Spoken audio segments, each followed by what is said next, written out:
Assalamualaikum warahmatullahi wabarakatuh.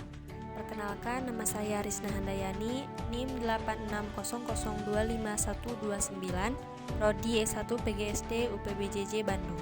Hari ini, saya ingin mengajak kita semua untuk melihat kembali perjalanan Pancasila dalam sejarah Indonesia, dari awal kemerdekaan hingga era reformasi. Dalam video ini, saya akan membahas perkembangan Pancasila dari masa ke masa, nilai-nilai yang tercermin pada tiap periode, dan refleksi pribadi tentang pelajaran apa yang bisa kita ambil sebagai generasi muda. Semoga ini bisa membuat kita lebih mengerti dan sadar betapa pentingnya Pancasila untuk persatuan dan pembangunan bangsa. Masa awal kemerdekaan tahun 1945 sampai dengan 1949. Pada masa ini, Pancasila baru disahkan sebagai dasar negara melalui pembukaan Undang-Undang Dasar 1945. Bangsa Indonesia menghadapi ancaman dari dalam dan luar negeri, seperti agresi militer Belanda dan konflik ideologi. Namun, para pendiri bangsa tetap berpegang teguh pada nilai-nilai Pancasila, seperti persatuan, kemanusiaan, dan semangat gotong royong sebagai landasan utama dalam mempertahankan kedaulatan bangsa. Nilai ini mengajarkan kepada kita bahwa semangat kebersamaan dan cinta tanah air harus selalu menjadi fondasi dalam menghadapi tantangan zaman. Masa Republik Indonesia Serikat tahun 1949 sampai dengan 1950. Setelah pengakuan kedaulatan, Indonesia sempat berubah menjadi negara federal, yaitu Republik Indonesia Serikat atau RIS. Perubahan ini sebenarnya merupakan hasil tekanan politik Belanda yang ingin memecah belah bangsa. Namun, semangat Pancasila tetap dijaga. Melalui perjuangan rakyat dan para pemimpin nasional, Indonesia akhirnya kembali ke bentuk Negara Kesatuan Republik Indonesia atau NKRI pada tanggal 17 Agustus 1950. Dari sini, kita belajar bahwa nilai persatuan dan kesetiaan pada Pancasila mampu menyatukan bangsa di tengah perbedaan. Masa demokrasi terpimpin tahun 1959 sampai dengan tahun 1965.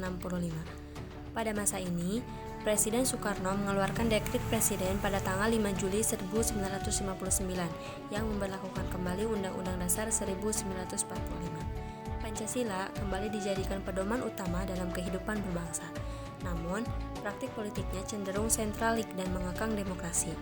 Meskipun demikian, nilai nasionalisme dan semangat persatuan tetap menjadi kekuatan bangsa dalam menghadapi perpecahan ideologi, terutama ancaman komunisme. Pelajarannya bagi generasi muda adalah pentingnya menjaga keseimbangan antara semangat persatuan dan nilai demokrasi agar kekuasaan tidak disalahgunakan.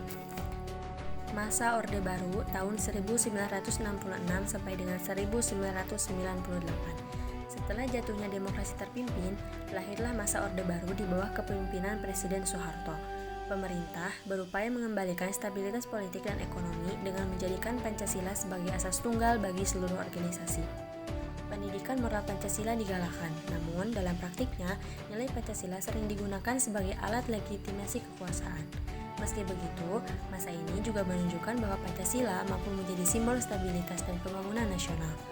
Sebagai generasi muda, kita bisa belajar bahwa Pancasila harus diterapkan secara murni dan konsekuen, bukan sekedar dijadikan alat politik.